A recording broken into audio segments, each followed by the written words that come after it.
Tractor robot versus जादुई robot. आज जमींदार का 50वां जन्मदिन है। वो अपना जन्मदिन बड़े ही धूमधाम से मना रहा था। उसने एक पुजारी जी को पूजा के लिए बुलाया था। पूजा होने के बाद वो अपनी कुंडली पुजारी को दिखाता है। पुजारी कुंडली को देखकर परेशान हो जाता है। तब जमींदार कहता है, अरे क्या हुआ पुजारी, कुंडली देखकर परेशान क्यों हो गए तुम? जमींदार जी, आपकी कुंडली के हिसाब से आपका बहुत बड़ा एक्सीडेंट होने वाला है और उससे कुछ भी हो सकता है। आपको जेसीबी से दूर रहना चाहिए। जमींदार पहले से कुंडली और राशि इन सब पर बहुत विश्वास करता था। अब तो पुजारी जी से भविष्य सुनकर वो और भी डर गया था। जमींदार अपने नौकर रामू को बुलाकर कहता है, अरे रामू, गांव में किस किस के पास जेसीबी है, जरा बताना तो।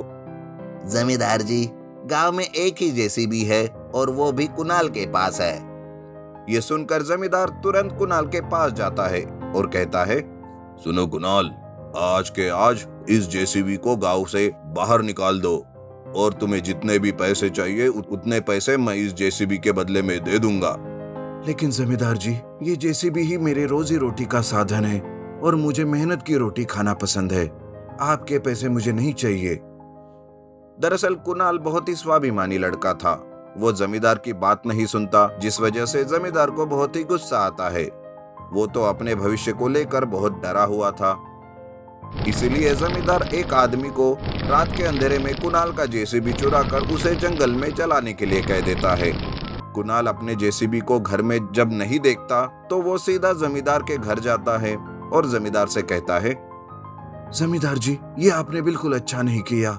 जल्दी से मेरा जेसीबी मुझे वापस कर दीजिए, नहीं तो मैं पुलिस के पास जाऊंगा। अरे, ये पुलिस की धमकी किसे दे रहा है? मेरे पास नहीं है तुम्हारा जेसीबी। जाओ, जो करना है कर लो। बेचारा कुणाल अपने जेसीबी को गांव में ढूंढने लगता है। ढूंढते ढूंढते वो जंगल जाता है, जहां पर उसे उसका जेसीबी जली हुई हालत में मिलता है। जेसीबी की यह हालत देखकर कुणाल दुखी होकर रोने लगता है। तब उसके रोने की आवाज सुनकर एक लिलीपुट अचानक वहां आता है और कहता है, अरे भाई, इतना क्यों रो रहे हो? तुम्हारे रोने की आवाज से हमारे लिलीपुट की दुनिया में भूकंप आ रहा है। कुणाल उसे अपना जला हुआ जेसीबी दिखाते हुए सारी बात बताता है। तब लिलीपुट को उस पर बहुत दया आती है। लिलीपुट अपनी जादुई शक्ति का इस्तेमाल करता है और कुणाल के जेसीबी को एक जादुई रोबोट में बदल देता है और कहता है, सुनो कुणाल, अब इसे तुम लेकर चले जाओ यहाँ से। अब ना तुम्हें कोई परेशान भी नहीं करेगा और हाँ, अब तुम अपना रोना भी बंद कर दो। कुणाल खुशी से अपना जादुई रोबोट लेकर गांव जाता है। जमींदार को जब ये बात पता चलती है तो वो अपने आदमियों के साथ कुणाल को रोकने जाता है। जमींदार के आदमी कुणाल को और रोबोट को मारने जाते हैं। तब जादुई रोबोट जमींदार के आदमियों को मार मार कर भगा देता है। जमींदार भी दुम दबा के वहां से भाग जाता है। कुणाल अब उस जादुई रोबोट से अपने बड़े बड़े काम आसानी से कर लेता है। उधर जमींदार सोचता है, लगता है कुणाल के रोबोट का सामना रोबोट से ही करना होगा। कुछ भी करके जेसीबी रोबोट को खत्म करना ही होगा। जमींदार जादुई रोबोट से मुकाबला करने के लिए अपना खुद का एक ट्रैक्टर रोबोट बनवाता है और ट्रैक्टर रोबोट को लेकर कुणाल के घर जाता है। ट्रैक्टर रोबोट कुणाल के घर को तोड़ने लगता है। तब कुणाल का जादुई रोबोट उस ट्रैक्टर रोबोट को रोकता है। उन दोनों में बहुत ही भयानक लड़ाई शुरू हो जाती है, पर जादुई रोबोट बहुत ही पावरफुल होता है, इसलिए ट्रैक्टर रोबोट कुछ ही पलों में ढेर हो जाता है। अब जादुई रोबोट जमींदार को पकड़कर खूब पीटने लगता है। जमींदार अपनी जान बचाने के लिए कुणाल से भीख मांगता है। तब कुणाल कहता है, जमींदार जी, कुंडली देखकर हर किसी को भविष्य का पता चलता तो आज हर कोई खुश रहता। आपके अंधविश्वास की वजह से आपने मेरे जेसीबी को हानि पहुंचाई और अब तो आप मेरा घर भी तोड़ रहे थे और मुझे मारना भी चाह रहे थे। अभी भी वक्त है, बाहर निकल जाओ इस अंधविश्वास से। इस तरह कुणाल जमींदार को माफ कर देता है और अपने काम पर लग जाता है। उस दिन के बाद जमींदार कभी अपना भविष्य नहीं देखता और कुणाल जादुई रोबोट से दूसरों की मदद भी करने लगता है। 3 जादुई रोबोट और मगरमच्छ लड़ाई। एक गांव के पास एक झील थी जहां पर खूंखार मगरमच्छ रहा करते थे और वो अपनी भूख मिटाने के लिए कभी कभी गांव पर हमला भी करते थे। उसी गांव में सुशीला नाम की एक औरत अपने सौतेले बेटे कमल के साथ रहती थी। सुशीला कमल को बिल्कुल भी प्यार नहीं करती थी। तब वो एक बार सोचती है, ये कमल ना मेरे नसीब में लगा हुआ एक श्राप है। जब तक ये जिंदा रहेगा सारी जायदाद उससे बांटनी पड़ेगी। इसका तो अब कांटा निकालना ही होगा। ऐसा सोचकर एक रात को सोते हुए कमल को झील के पास वो ले जाती है। रात का समय रहता है, किसी को कुछ खबर नहीं होती। कमल को वही छोड़कर वो घर वापस आती है और मन ही मन में हंसते हुए सोचती है, अब तो लोगों को ये लगेगा कि मगरमच्छ ने ही कमल को खा लिया है। किसी को मेरे ऊपर शक ही नहीं होगा। उधर थोड़ी ही देर में कमल की नींद खुल जाती है। तब वो देखता है कि कुछ मगरमच्छ उसके चारों तरफ फैले हुए हैं। तब वो सोचता है, अरे बाप रे, ये मैं यहाँ कैसे आ गया? अब तो यहाँ से भागना पड़ेगा, नहीं तो मैं गया काम से। कमल ऐसे सोचते हुए मगरमच्छ के बीचों बीच से निकलकर भागने लगता है और उसके पीछे मगरमच्छ पड़ जाते हैं। जंगल में कमल भाग रहा था कि तभी वहाँ 3 जादुई रोबोट आते हैं और वो कमल को बचा लेते हैं। अब मगरमच्छ और वो 3 जादुई रोबोट एक दूसरे के सामने खड़े रहते हैं। मगरमच्छ 3 जादुई रोबोट पर हमला करते हैं।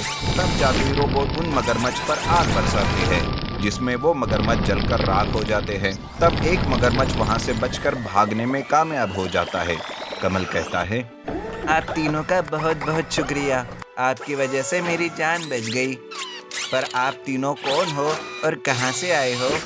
कमल की ये बात सुनकर उन तीनों में से एक जादुई रोबोट कहता है, हम जादुई रोबोट है, बस धरती पर घूमने आए थे कि तुम्हें देख लिया और तुम्हें बचा लिया। हम सारे गांव वाले इन खूंखार मगरमच्छ से बहुत ही परेशान है। इनका एक मुखिया मगरमच्छ है जो कि बहुत ही राक्षस है। अब तो वो और भी भयानक रूप लेकर गांव पर हमला करेगा। घबराओ मत, जैसे ही मगरमच्छ गांव पर हमला करने आएगा तो हमें याद कर लेना, हम तुम्हारे पास आ जाएंगे। अब चलो, हम तुम्हें घर छोड़ देते हैं। ऐसा कहते हुए तीनों जादुई रोबोट कमल को लेकर आकाश में उड़ते हैं और उसे घर पहुंचा देते हैं।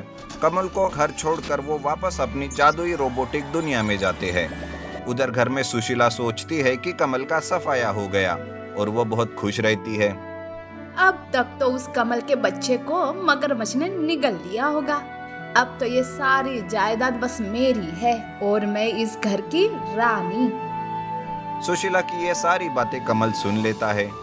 उसे सब समझ आता है कि उसकी सौतेली माँ ने ही उसे मगरमच्छ को खाने के लिए छोड़ दिया था। बेचारा कमल बहुत ही दुखी हो जाता है। उधर झील में बचा हुआ मगरमच्छ भागते हुए अपनी मुखिया के पास जाता है और उसे सारी बात बताता है। तब मुखिया मगरमच्छ गुस्से से कहता है, क्या कहा? रोबोट ने हमारे मगरमच्छ साथियों को मार डाला। लगता है ये इंसानों का ही काम है। आगे हमें इनसे खतरा भी हो सकता है, लेकिन इससे पहले हमें ही इंसानों को सबक सिखाना होगा। ऐसा कहकर मुखिया मगरमच्छ अपनी मगरमच्छ की फौज के साथ गांव पर हमला करने निकलता है। खूंखार और विशाल मगरमच्छ को देखकर गांव वाले डर के मारे इधर उधर भागने लगते हैं और चिल्लाते हैं, अरे भागो, अरे भागो, मगरमच्छ ने गांव पर हमला कर दिया है, अपनी जान बचाकर भागो यहाँ से। मगरमच्छ गांव वालों को मार रहे थे। लोगों के चिल्लाने की आवाज सुनकर सुशीला और कमल घर के बाहर आते हैं। तब कमल उन 3 जादुई रोबोट को याद करता है। वैसे ही उन्हें हमले की खबर लग जाती है और वो तुरंत जादू से गांव आ जाते हैं।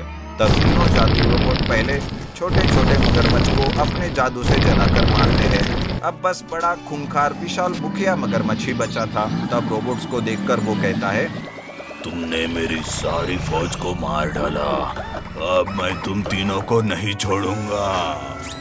ऐसा कहकर मगरमच्छ रोबोट पर हमला करता है। उनके बीच लड़ाई शुरू हो जाती है। वो अकेला मगरमच्छ उन 3 जादुई रोबोट पर भारी गिर रहा था। मगरमच्छ भी अपनी ताकत से उन्हें पकड़कर पटक रहा था। तब वो तीनों जादुई रोबोट एक साथ खड़े होकर एक ही बार में खुद से आग उगलते हैं और मुखिया मगरमच्छ पर हमला करते हैं, जिसमें वो बहुत बुरी तरह से जख्मी हो जाता है और जमीन पर गिरकर मारा जाता है। इस तरह गांव से मगरमच्छ का खतरा टल जाता है। सब गांव वाले खुशी से रोबोट का धन्यवाद करते हैं। तब रोबोट कहता है, ये तो सब कमल की वजह से हुआ है। कमल ने ही हमें याद करके हमारी मदद मांगी। रोबोट वहां से चले जाते हैं। सुशीला ये सब देखकर उसे बहुत ही पछतावा होता है और उस दिन के बाद से कमल से वो अच्छा बर्ताव करने लगती है।